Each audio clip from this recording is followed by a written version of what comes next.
Hi, welcome to this week's episode of Chewing the Channel with the legend that is Sam Weller, the head of wholesale at Sky.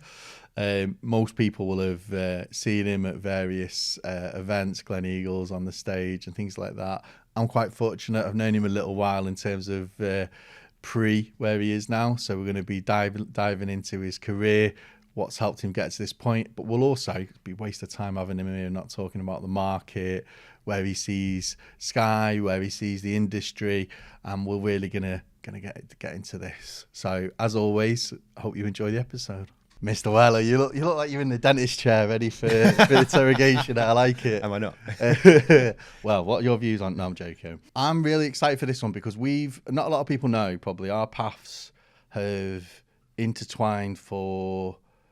God, I'm gonna feel really old when I say this. Probably 4 or 5 years. About that, yeah. And during that time, I've left the business, joined a new business, started from the ground, all this stuff. You've consistently grown and progressed within Sky Wholesale, or Sky Business Wholesale, if I want to be the correct term. I'm really interested in this because I know loads and loads of channel salespeople. There's hundreds of us out there, but there's none that have worked in channel sales as an account manager, account director, and progressed within a business to own the P&L and the wholesale function within a tier one operator. That's kind of unheard of. Most people would have done I call it the account director journey, where do maybe 10 years at a BT, go to Virgin for 5 years, maybe go to ITS for 5 years, then try and go to Sky for 5 years, and they do that dance, and that's, totally respect that. Mm-hmm. That's not been what you wanted to do, so I'm keen to touch on that. Obviously, you've got 45 young kids as well, and you've done all this while bringing them up. You said off camera, nursery suddenly shut today, so your twins, you've got to quickly ring the grandparents to get them sorted. Yeah, that's right. Yeah, I can 100% relate to that. So kind of going back to your, I guess, formative years, where did you grow up then? So you live like Kent, so I'm north, so that's kind of near Dover, if I remember right, where you live now. Was that where you grew up? Now. Yeah, so I'm a bit terrified of how much background you've done. So, grew up in a village called Staplehurst in Kent, which is about 20 minutes, half an hour south of Maidstone, more sort of centre-west Kent. One of 3 kids, wicked, just... wicked childhood. I don't know how much you want on my childhood, but wicked, really nice, really great family, great parents. What your parents do? Mum was in the NHS. She was a nurse for a long time, and then she went to sort of elderly care. And then my dad was an engineer and sort of senior in sort of engineering world. So he we had a really stable, really nice. But because we were sort of we all went to school in Maidstone, sort of through the especially through the teenage years, and we were based more down in Staplehurst in the village. We were sort of very much quite insulated. It was like us, the family, spent loads of time together versus like maybe spending more time with friends and outside the house. So we were a really tight unit, but had really good foundations. It was really good. And when you were kind of during those kind of formative years in that environment, what did you do? Did you have any sort of, where did this, and I'm not saying you're money hungry, but you're in sales, so you have to accept that money forms part of what you like. Okay. Were there any sort of jobs you did during those formative years in Stapleford as a what sort of... Trying to figure out whether... So I find it's really... There's 2 things there that I find really interesting. Firstly is that I'm in sales thing, which maybe we can come back to later on in terms of what do I do today. Yeah, but I've gone totally accept. I've gone through the sales route. I think how did I end up in sales is basically a product of coming out of uni. So I don't know how far you want me to dot through the young life through to secondary school through to went to Bournemouth uni. Because you'll have done when you were kind of And it'd be similar to me. So, albeit the big city is not too far away. But if you're working if you're from a relatively small village, Yeah. everyone kind of knows everyone. At some point in your career, be it at uni or after uni, Yeah. the bright lights of London are going to draw you in. And I imagine where you grew up, a lot of people, you could kind of go yin or yang. So there'd be people that didn't follow the big lights of London life, which encompasses lots of things. They may have stayed in Deptford because it's a nice area and got a job there and raised their kids there. Yeah. Whereas you've kind of, not that you've negated that, but you've gone, something's drawing me to the big city. Yeah. Was that kind of during your university where you're kind of going, wow, there's more kind of out there, and what prompted you to go, London's where? Because you went to like a IBM apprenticeship, which they're not giving those out like sweets. Yeah. So the journey basically went. Luckily enough to get into grammar school when I was 11 years old, it's 11 plus, right? So went off to grammar school. Came to the end of grammar school. That's tough, right? A lot of people think grammar schools are giving you'd have had to do tests and pressure already at a young age in order to achieve that. And were you the first one of your family Eldest to go? of three, yeah, and yeah. So I think especially on maths, I was like, I know I can pass that because I got 100%. I actually think a lot of people go, oh, I got 100% on the 11 plus. But so got 100% on the maths, the non-verbal reasoning one on the NHS, the 11 plus. I'd had a look around all the schools anyway, and you're like, well, that's the one I will go to. So it was like it was a fairly obvious path for me to get. When you set your mind on there. something, is that, and that comes back to that's the what you want to do as well. I think we can, if we're doing a career history, I can talk to you about, and one of the main learnings I've got is work rate. Like if you are motivated and prepared to work hard, that is what can open doors. And so you don't necessarily get to dictate when the opportunity comes, but I've always had, I think this comes from my mum actually, this sort of flick moments where you sort of go, right, I want that now, and you just go quite single-minded onto something. So because my mum was a nurse, and my wife and my grandma was a nurse, funnily enough, but the hours and the work and the dedication in that industry is immense to see. If I look back at my childhood and seeing my wife and stuff, the hours they do and the selfless nature of it, you need to be very single-minded in terms of and mentally strong to do that job. You couldn't do it if you were like me, quite up and down. I think my mum came from quite a tough upbringing herself, and she needed that to sort of put herself through that. So that's been I've been massively benefited from that, because she she's a like literal walking case study of like what it takes. And then my dad's always had like a really sort of lateral, broad thinking mind. So that helped with up to grammar school, and then to come back to your question about the bright lights. Grammar school sort of mainly follow the crowd. To be honest, I was still adolescent, following my mates, and we all ended up in Bournemouth University. It wasn't until what a great place to go to university. I went to Huddersfield University. Yeah, there was no beach, there was no sun. You went to Bournemouth with some mates and obviously made loads of friends there. That's not a bad grounding there. It was. Do you know what? With hindsight, it was the first year or two. It's just like my story will be very similar to everyone else's, right? Which is like you basically end up in uni whilst you're still a kid. You're like an 18-year-old who's been, given a bag of sweeties. You're like, oh my god, I can student loans here. Student loans. I get money and accommodation. I get to live with myself and do whatever I want.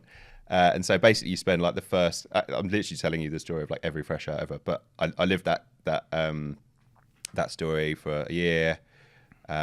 Second year, a bit of like probably need to grow up a bit here, and then was very lucky with the IBM placement. And that's to answer your original question about Bright Lights of London. That was the point where I was like, yeah, I need more of this. I need. And we're talking kind of IBM placement. It's what, suited and booted.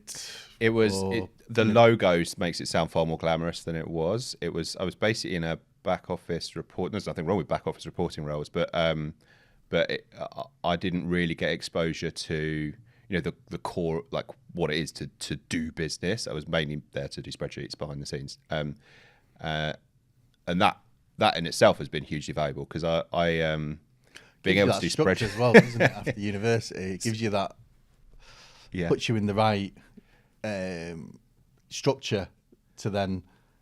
So you've got kind of that your mum's side of things in terms of the goal, and you're doing the spreadsheet side, but then I'm assuming the lateral side starts kicking in during that work at IBM. Yeah, that's sort of what it was pretty much at the transition point from like, okay, basically I'm an extension of school sort of thing to, oh, that's what the real world tastes like, and threw myself into that for 12 months. I stayed up near Brick Lane for that time, just in with mixed flatmates, which was like mega cool, like for, coming from countryside through to Bournemouth, but by which time had started to feel quite small. I think that was one of the main takeaways, is like, this is where the action is, up here, because as soon as I went back to Bournemouth in the last year, it was like, it does feel quite small here. It's all that, it's the same people. It was like a drug almost. You've kind of experienced it. Yeah. And coming back to either Bournemouth or back home, yeah, you don't have that same sort of things that you liked before. Not that you dislike them, but they're not quite as attractive as the city, where there's all things changing, growth, amazing life. I imagine living on Brick Lane, where you're living a proper London life. For sure, it was that, and I think I never, the expectation was never that I was going to sort of finish uni and go back home. It was always like find the job and then maybe follow the job to wherever that went. And that was at the point of leaving. It was that last year where everyone's sort of looking for the job outside. A lot of the people I went to IBM with who got placements got them, and they asked for sales roles. But it was probably a marker of like how uneducated I was about how business works, that I sort of tried to carve my own role out. I was like, I've trained in project management at uni. I want to go back as project manager, please. And despite all the sort of the strong hints dropped about like, there aren't necessarily any project manager roles, you might want to go for one of the sales ones, I was like, no, I think I'll try.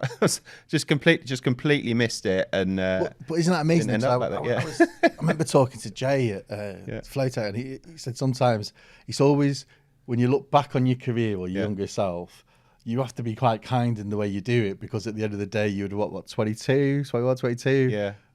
You're naive, as all 22, 21-year-olds are. So we all make mistakes in the years, but the fact you talk about it now shows it's kind of influenced you to, be a bit, listening to those voices around you. Yeah, and then it's that point around naivety, right? So I was naive. I could have ended up back at IBM. I didn't, and it was just sort of a moment in time where it was like, like there's maybe nothing for me at the end of this road after all the uni and all of that. I could be coming out into not much, and so I sort of flick moment. I sort of went a bit nuts hammering for looking for jobs, and guess what? All that was basically there were sales jobs, and so I took the one that was overlooking Tower Bridge in a more London office. Small ISP, business ISP, Fluid Data at the time, owned and run by Piers Daniel. And that was how I ended up in sales, basically by accident, because I didn't know what I was doing. Says every salesperson in the world. Yeah. And that's... you had that point, though, because you went, I want to stay in London. Yeah. This is where I see my future at the minute. Yeah. I'm not going to go... I was looking in London. I did look elsewhere, but mainly in London. Yeah. But we need to get our shit together, and this is what I'm going to do. Yeah. Yeah. And it's that switch moment, because sometimes people would kind of double down and go the other way. Yeah. Whereas you've gone, no, this is... And when I of this. Yeah, for sure. That was it. And I think, and then sort of immediately afterwards, I was very fortunate with the culture. It was very sort of, it's quite a young sales team they had. It was very much a bash the phones, 80 calls a day. How did you find that going into that? Coming from a back office IBM bit. I had no expectation of what it was going to be like. I sort of, in the end, I relished the structure, like make X amount of calls, prepare for it, and being like absolutely thrown in the deep end. I was like one of five that came in one of five that came in a cohort that lasted more than like 3 months, but it was very much played to my strengths, which was like, if you think about this properly, you understand that you can get to grips with the process, and you do actually just hammer the phones. There is light at the end of the tunnel. Because you're very analytical. Did it help you looking at it going, this 80 calls thing, I understand why, because there's methodology behind it, and what stripping that away, I need to do this calls, I'm listening to all these good things. Yeah. But if I go and analyse it, there is science behind this ask, so it's logical. And if I do these things, the chances of success increase dramatically. Yeah. So because you can statistically look at it, and I'm similar, to be honest, I look at stuff and go, right, if I do X, Y, Z, statistically, I'll come out on the side of righteousness more often than not. There's a logic to it, but a lot of times people would look at a sales floor and see it as an illogical sort of just noise, for want of a better description. Yeah, that was clear. And I think a lot of it was, yes, there's some logic. There is a slice of luck. There's a strong amount of how competitive are you, because one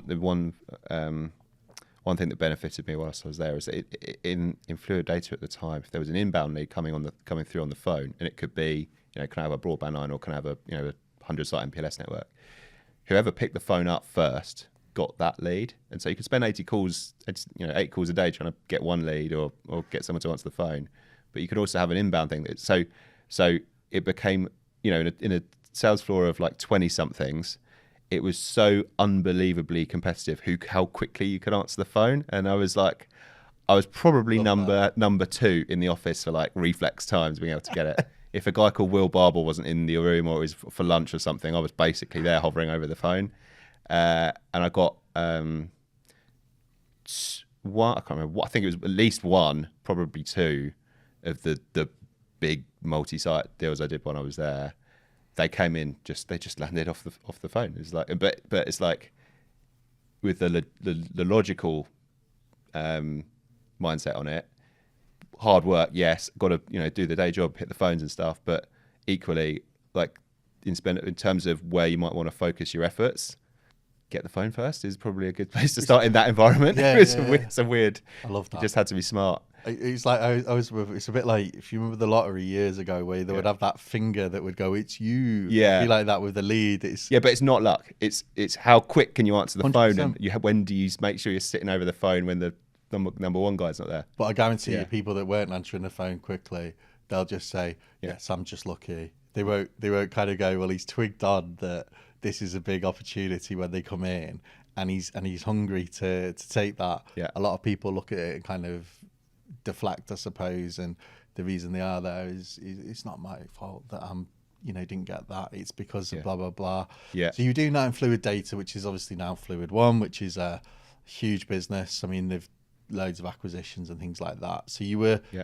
kind of formatively went through there. So how many years did you do there? 2-3 years, was it? Something like that? Started in 2012. I think I left in 2016. So 4 years, just over.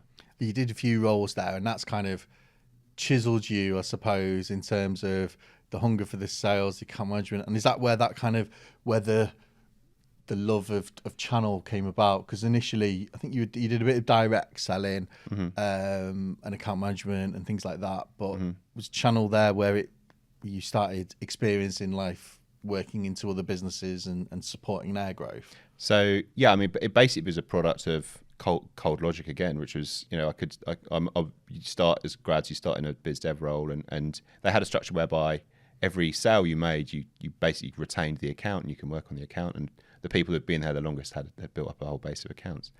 But when someone left, you got to, all the accounts got shuffled around, all that sort of stuff. You were probably one of the first ones in there as well, where they left and you went, "Well, I've got a great relationship with that customer." Yeah, it's what there were some real experienced people that had been in that business for a while, and as just by product of like time in the business, you end up you become more of an account manager in that sort of structure. So I was sort of drifted into that world anyway, because you've built your business almost, haven't you? Build your little mini business. Yeah. And then the other thing that Fluid had going on was they had a small wholesale business. Well, they massively punched on their wholesale business because they had access to the ADSL 2 Plus Annex M product, the O2 Wholesale. Very basic broadband for my mum. You probably watching this. Yeah, basically, it was a cool broadband tech that not everyone had access to. Fluid had some, a bit of a toehold in that space, and they leveraged it to build loads of layer 2 channel relationships. And in a world of like, I've literally just done everything. I've done new biz, I've done account management, and now a bit of channel. I'm like, well, I far more enjoy working with the exec teams in other businesses. You can see how the transition happens, right? Because you lose something. So you kind of had that exposure, and it's because your journey is similar to mine in that you've done. It's almost like I describe it as hunting. So you can catch your food, you can grow it as an account manager and make it a nice meal, and then you're also able to support partners and deal with execs of different resellers, carriers, etc. And support their business. It's giving you that sort of 360. Was that conscious, or is it only now when you look back on it you go, bloody hell, I was adding these different skill sets because naturally it was flowing that way? I pursued the lowest hanging fruit at the time, frankly, early 20s sales mode, trying to initially stay in a job and then secondly earn money from a 100%. So none of it was as it was really philosophical or thinking 20 years in the future. What before I left Fluid, there was a moment in time where, long story short, Fluid One ended up with a sort of an exclusive arrangement to wholesale Sky's prototype wholesale Ethernet service. So in 2016, long time before it sort of did a big market launch, it had done a sort of a trial deal with Fluid to see if it could get something off the ground, and that's where I saw that would be really, I can do wholesale stuff now. That's planted the seed there. I can see a thing going off over there, but it was sort of like a precursor to another story. It was like, oh, that's really interesting. It didn't, in the end, that whole thing sort of didn't go anywhere. Like the exclusivity went, but the very much I was in the mindset by the time I left of I really want to do more of this wholesale, more wholesale work, and Fluid One did have a relationship with Virtual One at the time. There was customer supply. There was a bit of both, as that is often happens. This is one of the things I wanted to really touch on because a lot of London-based, don't see it in Manchester to be fair, with the suppliers or carriers that are around here. You obviously made the move to V1, who at the time, full Tom O'Hagan company, disruptor, quite tech-based in terms of where they were going, disrupting against some of the established businesses in London. I used to be an account manager at Virgin for Expo E, and V1 were firmly in their sights as a competitor, albeit they were a smaller business, but punching into some of these big guys. So you're kind of, and this is the theme with Fluid as well. Fluid were punching into some of the guys. So you've always had that underdog sort of company that you've worked for that has taken on the establishment, for want of a description. That's fair. That again, not necessarily by design, but maybe just an environment. You enjoy that. Well, you've got to, right? It's high growth. It's high growth. Both smaller businesses. So at that point, the only large business experience I'd had was at IBM, which wasn't necessarily the same thing. It was like in a totally different universe, right? So, for sure. Like being in a growth environment, being able to be dynamic, and having, not to be too, not to do them with dissatisfaction, but the incumbents presented as like a largely a static target. It's like we're, especially from the vantage point of Virtual One or Fluid One for that matter, you basically saw like our turnover 20 million at the time or 25 million. Realistically, if we do this on price or that on price, they're not like a talk at the time or a BT aren't going to change their whole commercial strategy because of little old Virtual One. It gave you a really nice opportunity to sort of like do whatever you wanted without, you were more of a... It's that flexibility, isn't it, to be able to... Because one of the... And I think a lot of resellers and businesses or whatever listen to this will be, they'll look at a market, and typically there's a couple of big businesses there that are amazing businesses, but they don't have the flexibility that a challenger does. And with that, and we probably touch on a little bit, sometimes there's the old adage of putting the wings on a plane as it's taking off, because you have that growth period where it's going better than perhaps people thought, and you need to kind of add the support for that. So you kind of go into V1 and you're disrupting and doing the account management gig again, I'm assuming. So it's like the title changed. Did they poach you, by the way, or was this kind of no, this was I really wanted to wholesale Ethernet, weirdly specific, like obviously specifically I'd done a couple of wholesale Ethernet deals at Fluid One. It just because Fluid One's more, and it's lucrative, don't get me wrong, but it's a volume, it's a tens volume of thousands game, and it's, you've got to invest in the development. You've got to specialize that if you're going to, especially for a small business. You've got to try and specialize. Ethernet. Yeah, I was pretty hooked on that. Like I could see the market for those services, and so at the time it was like I interviewed actually at Exponentially, 6 Degrees, also all London businesses. Right, I was quite attached to London, and then Virtual One was the one I met with Simon Durant, and the rest is history. Then I was like, yep, this is the one. You guys are doing exactly what I want.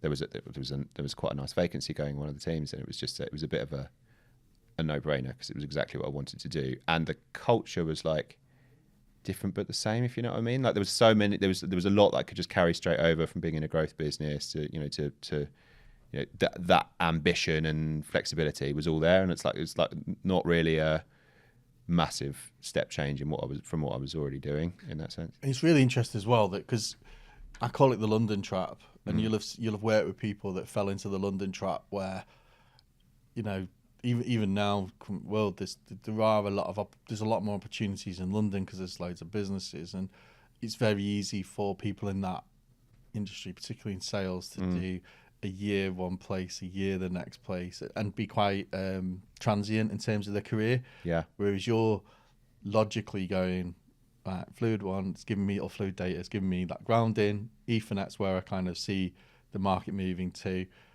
There's a couple of businesses in there that I'm interested in, and obviously one that is a real disruptor in that space at the time. I mean, such a disruptor that TalkTalk acquired them, which is probably the biggest vote of confidence you can get for a business of their size to then fundamentally come over and work with what is PXC now. Yeah, and that so it was a relatively brief period at Virtual One, and it was about 18 months all in. That period was probably like I had to lean on resilience quite a lot, because it didn't necessarily go my way, and in a different world I could have ended up in that bouncing between London companies. It just in the end, this Sky thing popped back up at just the right time, so it sort of saved a really awkward moment where this is the point, right? You can't necessarily legislate for when the opportunities are going to come.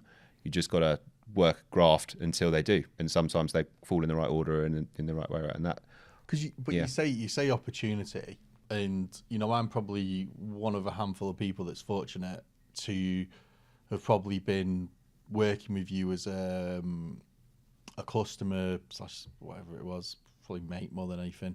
In the early days, Sky was an opportunity to a certain extent, but it wasn't. What I'm trying to say is we shouldn't look at it, and I kind of caught with you off camera on this. Sky Wholesale, 2018? 2018 is when it went above the line, but it would obviously thinking about that for a few years. Thinking about a few years, but Sky Wholesale 2018 was not a established business. It didn't have many, or you didn't have many partners. You didn't have much, correct me if I'm wrong here, within the actual group. It's kind of tiny slice, very much almost like a startup business. So it's important we make those points, because you're moving into it. It's not that you've moved into BT where there's loads of set processes, there's loads of branding, there's all these things that are in your favour. Yeah. You're coming into something where you've had to show loads of resilience since you've been in there and before, that needed a lot of work. It's not been given to you is probably the best way I can put it. So when you joined, you were one of 2 account managers. I was, so there were 2 chaps above me, a guy called Nick Powell and another one called Mike Greening, who had basically stood the business up as like, this is how it needs to look. And we had our first cohort of partners on, and there was, like, spoiler alert, there's so much demand for people wanting to work with Sky, because those for lots of different reasons, but there was a lot of demand. I was account manager number 1 into that, and then ended up with a guy called Eamon Bradley joined us shortly after. We were very much, it was absolutely, as you say, we're a part of a startup culture, but what's like terrifying at the same time is you're also part of that big corporate machine. And Sky is not, it's not Sky's first rodeo in standing up new businesses. It knows exactly how to give you just the right amount of encouragement and resource to just grow something really. If there's something to it, we've been. But it's that proving. Yes, there's something to it. Yeah, and that's as much as taking Sky out of it. With any big business, when they're trying something, if there's something there, I imagine they'll throw coal on the fire. But equally, if they see there's nothing there, they'll take the oxygen away from the fire and then onto the next thing. So you have that pressure of we need to prove that what we think internally is there is something, and it's actually can go bigger than any of us think. And that's where the pressure comes from at Sky, because a nice idea or doing quite well isn't like, that's not just how Sky, that's not how Sky thinks. It thinks very big all the time. It doesn't do millions of little things very well. It does like the one big thing really well. That's just the mentality at Sky. And we had a nice idea that was beginning to show merit. But the challenge really, and has always been true, is when the battle for hearts and minds within Sky is tougher than the battle for hearts and minds out in industry, because everyone who's worked in the channel that I've met gets really excited when you go, Sky's really serious about this. It's we're going to invest. It's got this unbelievable network asset and all this sort of stuff. It's like it's got all the tools in the kit bag. Everyone knows that's true out in industry. It's really just a case of how much has Sky ever wanted to play the game, and especially in the early days, it was like the answer was, we're a bit interested. Like, show us how big this can be, and we didn't get the pass to get big for a few years after that. We had a rocky road for. It's that point though with you, because you've kind of said it a few times here, where you've gone, if you see something, and that's the right trajectory, that's the way you go. So you're in Sky, and there's you need that engagement from above to add the fuel to the fire. And there's, as with any start of the first 2 years, there's maybe some good months, and then there's some tough months, and there's expectations, or there's they're looking at lots of different things, whereas you're kind of in your area saying, I know this is the right thing, even though people are leaving and things like that. You're still. I felt incredibly fortunate to have the job, because I knew the opportunity was there if Sky were invested. So I was like, wow, I'm account manager number 1. And in fact, at the moment where Nick and Mike had left, and I was literally and Eamon, I was literally the last person there. I could equally see the opportunity that if I could prove that this, because our partners weren't necessarily all aware that all the stuff going on behind the scenes. If I can prove that this thing is scaling at the pace that I can actually see it is, and actually we're adding more partners all the time, then it won't take long before maybe that momentum comes back to us. I don't know, but it's worth a punt. And so I was around. Yeah, I stayed through that period of like, I'm not sure, but it's worth hanging on. What's here. it like now? We're kind of skipping ahead, yeah, and we'll go back, I promise. But like when you're looking at stuff now, and you're sat on the stage at Glen Eagles, and people are coming up to you, and it's there's the brand, and number of years development, and all those things, all that hard work's gone in. When you look back now, and if you've got account manager says to you, Sam, it's rubbish, or this is a challenge. How do you manage it? And go, well, listen, I was running this on my own for a I year. remind them of that about twice a day, every day for like forever. I would probably have a t-shirt. Hey, that's how subtle I am. I ran all this, mate. So Yeah. I know all these problems. It is. It must give you a lot of resilience having been through that. I think resilience is something I learned that I had from the fluid one and the virtual one times. I had to lean on it a lot in that period because you keep slogging away and hopefully something will break. When it did eventually break, it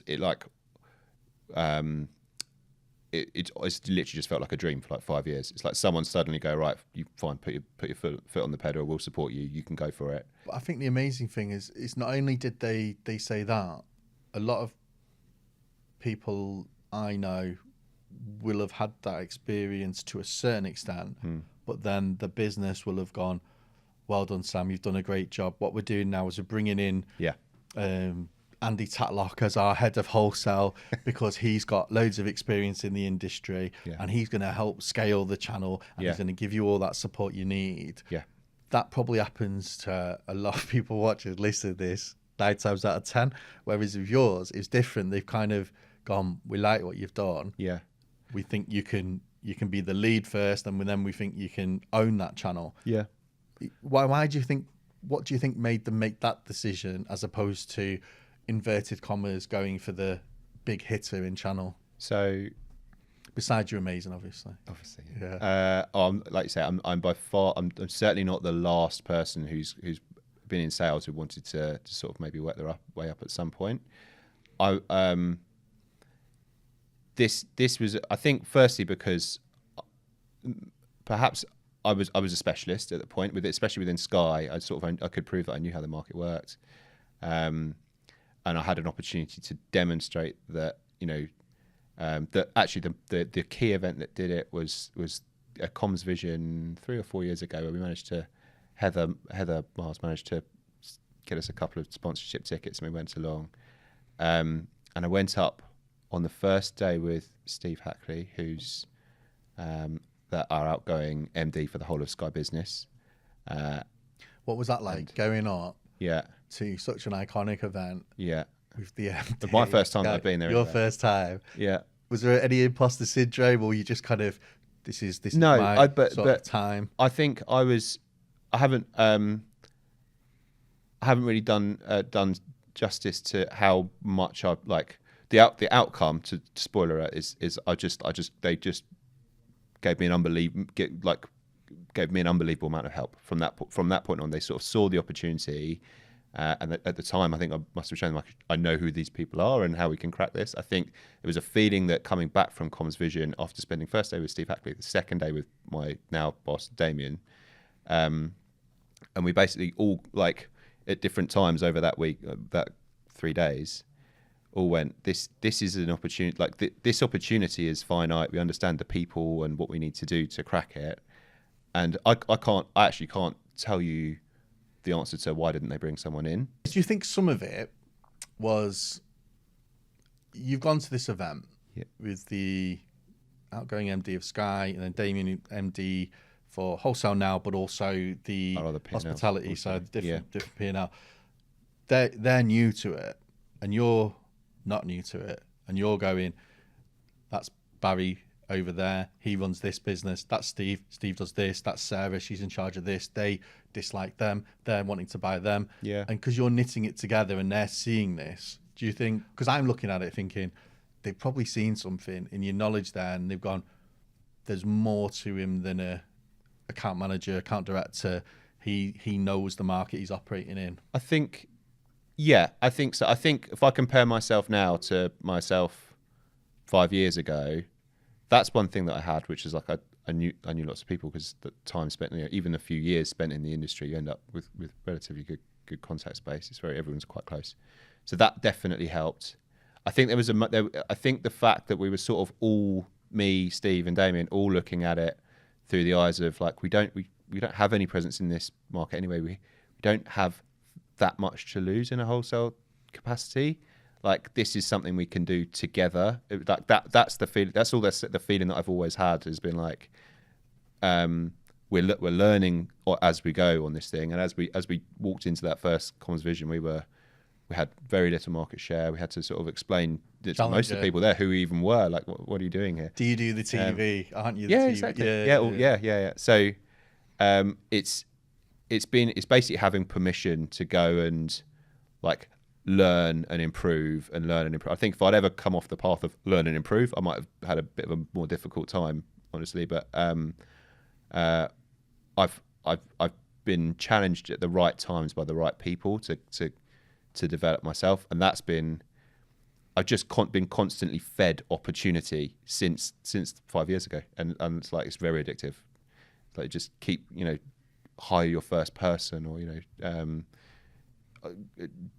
fire up the drones at the next comms vision, all that sort of stuff. Like all of the awesome stuff has basically been handing bigger and bigger mandates to support a bigger and bigger business. But always on the back of the 2 years at the start, to the extent, because I never knew that you were you were kind of the last man standing, so to speak, to drive that through. So now, obviously, you're kind of given the mandate. You're able to recruit, and Sky within your P&L is relatively small in comparison to the massive business there. So, what did you want your business, if you like, to stand for? Where did you see the opportunity for Sky in the market, and what did you want from your people that you were bringing in? Because I think I'm terrible at counting, as you know, but you what, 5, 6, 7 people, five people, five account directors, new biz director, from not that long ago, you being the only person. And these are stellar people within the industry that you've kind of gone to. And if anyone's ever seen Sam put an advert up looking for a role, I know you're smiling because there's probably hundreds of people, but initially that wasn't the case. But how did you build that? What was the culture you wanted, or was it something that you weren't too kind of wedded to at the time? So it's all part of the learning curve, right? Because I think I was still sort of in gobsmack mode when I was allowed to hire my first account manager, Avon, who did a really great job. She went off to Virgin.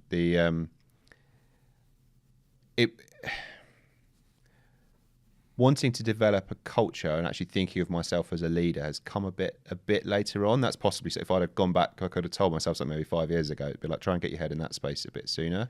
That's not prevented me wanting to build a great culture. And that's actually the first question I ask whenever I'm hiring someone or interviewing someone. My first thought is, would this person fit with the rest of our team? It's not that I want them to be identical or like copy and paste, but having a team that works for each other is really important. I've worked in sales environments that are way more cutthroat than I'd like. So you can see the pros and cons of a cutthroat sales environment. But I've worked in that setting. I didn't like that. I'd worked in ones where the pressure was really like there, and I need my salespeople, I need my team to understand the realities of the world we're operating in and be able to have an awareness. But it doesn't mean I want them. Like, it doesn't need to be at the expense of having a great team that wants to work for each other and with each other. I think actually the two things, in fact, it probably that actually works quite nice. The fact that we do work together means that when the pressure is on a bit, we will dig deep for each other. We are in an industry where Sky have kind of, to the layman, come from nowhere. So I was thinking about this on the drive in today. Historically, when I first went into sales at Virgin, you had BT, TalkTalk, and Virgin. And then 2016, 17, 18, roughly, City Fibre started to, but there wasn't really the choice. Obviously, you had Sky kind of thinking about doing things. And now we look at the market now where, everyone's called an altnet, I know, but you've probably got 100 altnets. You've got yourselves that have kind of rose into the sort of competitive environment, competing with your talks BTs or PXCs and the ilk. The market's never been as competitive that I've known in my career. Yeah. Where do you see, what's your view on that as someone that's historically been a challenger and is now almost still a challenger? You'll tell me, I know you will, but there's other people in there and there's competition and all that. Where do you see the market? Where do you see it for Sky? What do you see happening? Because people are talking about consolidations, they're talking about mergers, they're talking about aggregating suppliers. There's a number of businesses that want to partner with every altnet. What's your sort of position on that when you look at it now?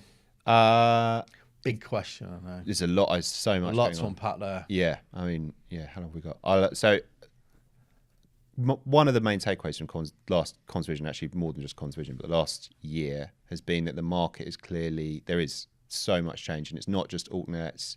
It's all the stuff that Openreach is doing with PSTN switch off, exchange closure. There's just a lot of modernising going on, but that modernising isn't necessarily good for an industry with a lot of large backbooks, and connectivity was sold, at much more profitable rates 5-10 years ago than they are today. And so I think in the climate today, if you layer on the sort of the macroeconomic conditions of, slower growth and taxes and the uncertainty, especially this year around the budget, it's really, you can see that it's hampering organic growth in the IT segment, but also specifically in connectivity sales, and that's what we specialize in at the moment, like Sky Business Wholesale. So I think the takeaway was that if you are too wedded to legacy, if you haven't got a way out of that ecosystem by partnering with the right altnets or the right vendors that are sort of future facing, people will lose. And it's quite possible the channel, well, it's quite likely, I think the channel as we know it probably won't be the same, look the same in 2, 3, 4 years time. A lot of this stuff has been talked about, especially like PSTN switch off, has been talked about for years. The rise of the altnet has been talked about for years, and the need for consolidation has been talked about for years, but it's actually happening now. And so a lot of the things that people could have put off, or maybe was causing some angst back then, is actually biting now. And it's almost you doing nothing's not an option. But that won't be news to anyone because it's happening, it's affecting businesses. What do you see?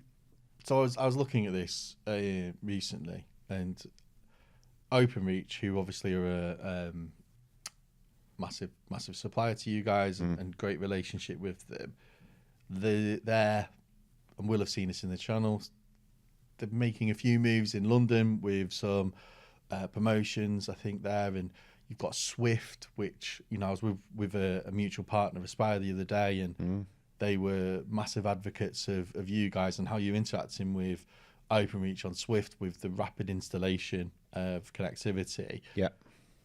Do you see Openreach, because there's a lot of regulation there, do you see a need for some this is, my mom's going to love this question. Do we need some more regulation? Well, do you think some of the do you think Openreach should be freed up a bit to ultimately compete with the altnets, who we know are taking hundreds of thousands of customers every year from them?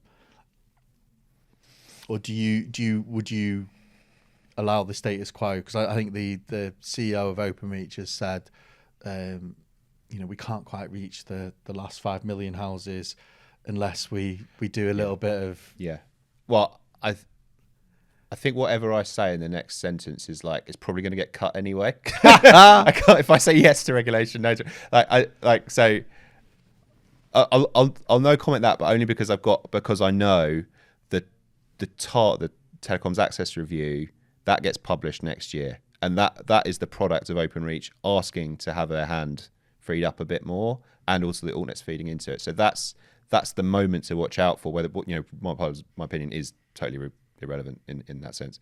From a business that sells a lot of Ethernet, especially on OpenReach, I think it can't hurt to free open up to respond to the altnet pressures that they're facing, because the altnets are winning. They're taking ever more market share.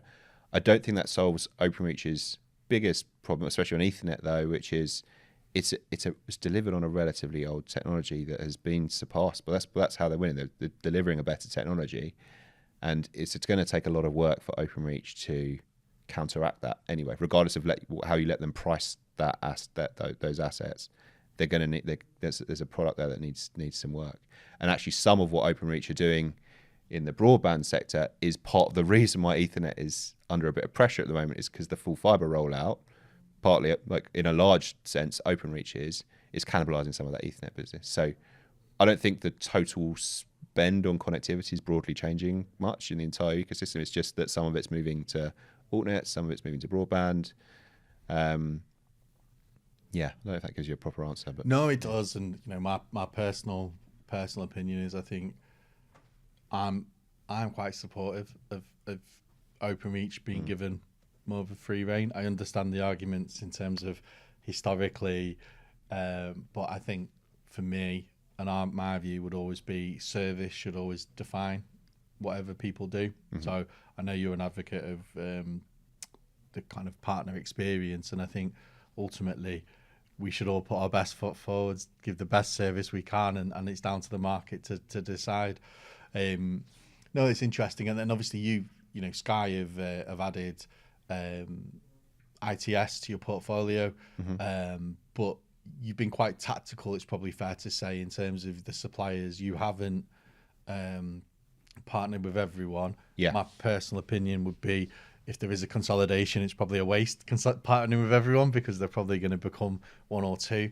But has that been a deliberate approach where you've kind of gone, there's a great relationship with ITS, we do a lot of business with them, we like their product, it makes sense to add that to our portfolio? The winners in this, against the backdrop from earlier, right, which is difficult, the winners will be those who can partner effectively to get onto the front foot, to get onto future-facing products and tech. We have really great partnerships, as you'll know, with Geocom and also ITS, but also through wider Sky, City Fibre and Virgin. I see the future for Sky Business Wholesale will be 3, maybe a couple more of key altnet relationships, because I think when the industry, that part of the industry does, it feels inevitable, when it does consolidate down to a handful of players, I think those 4 will be amongst the last few. And aside from the spreadsheet and the economics of it, we just have really great, especially with ITS, we just have really great relationships there. And I talked earlier about like learning and growing through the last 5 years. Being able to do that with people who know what they're talking about and are clearly on something good has been really good for us. And we want basically more of that. We'll find the people that are growing and in the right mindset and in our culturally aligned to what we want to do, and we'll just do business with them. What keeps you awake at night besides your kids? That's a really tough one. I think at the moment, I'm just coming back to a question you had earlier that I didn't quite properly answer, which was, what should a leader be thinking about with regards to their team? And very much this next 12 months, I feel quite confident in the trajectory of the business. I feel like quite confident in our plans. So none of that makes me like sweat. What I worry about is the opportunity that we have feels like really unique. Like we've got, the brand is absolutely, we're credentialized in industry. People want to talk to us. We are a growth engine for Sky because of the momentum in the business. And we've got I personally have got 5 great people, but also the wider team for Sky Business Wholesale is, in my opinion, really, really good. And what I don't want to do is to squander any of that. That's the pressure that I feel at the moment. And so not all, because I still need to figure out how do I hit the next sales number, but a good chunk of my time and thinking at the moment is invested in how do I develop those people and develop this business that we've got to make it even better. How do you keep going faster and hard? Yeah. When I think of leadership, I think of maybe like, yes, from a personal lens, but equally like my team as a whole has the opportunity to lead, or Sky Business Wholesale has the opportunity to lead, or that's, so I think of it like through different guises. That basically that how do I make sure that what we are doing now is about continuing to lead in all the different ways that can mean something. No, that makes sense. And then the most important question: if you were hosting Come Dine With Me, what would your 3 courses be? Oh, I thought you were going to ask me who the guests were, because I've had that one like last week. What were my 3 courses on Come Dine With Me? Right. And I'll give you an estimated score per course, by the way. Oh, God. I'll help you. I've got to try and not only pick my favourite food, but make sure they're all synced up now. Okay, so starter. How long have you got? I don't know, like something like, let's go, I don't know, prawn cocktail starter. I'll go prawn cocktail, yeah. Solid 7. 7. I'm doing that for Christmas Day, so I might as well say that. Main course. This is really dangerous. I love this question because I've asked you about the strategy of Sky, and you're like, yeah, we're going to do this, we're going to grow, we're going to do all these things. You don't ask you about the 3 courses. This is a serious question. Well, yeah, I know. We're going for, come on then. So you've got prawn cocktail to start. So I've had that. But now I've said that because it was a Christmas thing. I'm thinking, do I just go for the beef Wellington, which is like that's what we would. Do you do a good beef Wellington? My dad does, and I just try to find a copy of his recipe. You're going to sneak your dad in to do? Yeah, that's Pretty fine, much. As long as no one knows. Beef Wellington, and then that's an 8 or a 9. Depending on the pinkness, you could be 9 to 10 on that. So the pressure's on Daddy Weller on that. Yeah, and I had the other, too much restaurants this time of year. The dessert would be, I'm not whether I could cook it or not, it's a different question, but I had a Bakewell tart with a mince pie filling for dessert. It was off the charts. It was so good. Bit of ice cream on top. Lovely. That would be dessert. I'll tell you what, that's a solid 8.5 out of 10 combined. If I put all 3, that dessert, and that's the last thing people experience, isn't it? If that's up there. Yeah. Yeah, there you go. And if anyone knows about food and hosting, it's definitely Steve Widgerton, probably the first. He does my chief hospitality officer. Yeah, he's anyone check out his Instagram. It's amazing. Yeah. Mate, it's been an absolute pleasure talking through your journey. I think there's some points in it where you could go left or you could go right, and it's that focus to where you want to get to, and that 2 years at Sky, where, and I know there'll have been other people there in the background, but you are operating everything, and to see the goal and where it is now is credit to you. So thank you so much for taking the time. Yeah, I hope you've enjoyed it, and I look forward to this coming out. Top man. Very much. Thank you. Cheers, brother. See you later, man. Sam is a legend. He could going to Bournemouth University, obviously very quiet period for him, so I really enjoyed that. Going to the Big Smoke, he probably could have done the journey a lot of us have done, and kind of gone from different sales roles. It's the first time I've ever sat in front of someone who has built and grown their own business within a business to the extent now that Sky Wholesale are everywhere. And to think that he was doing that on his own for a couple of years is testament to him. I got a lot of value from that. And also it shows us all, if you know where you want to go to, if you focus on that, and you work hard, there is always going to be opportunities. They don't always come when you want them, but to take that opportunity and to run with it is important for us all.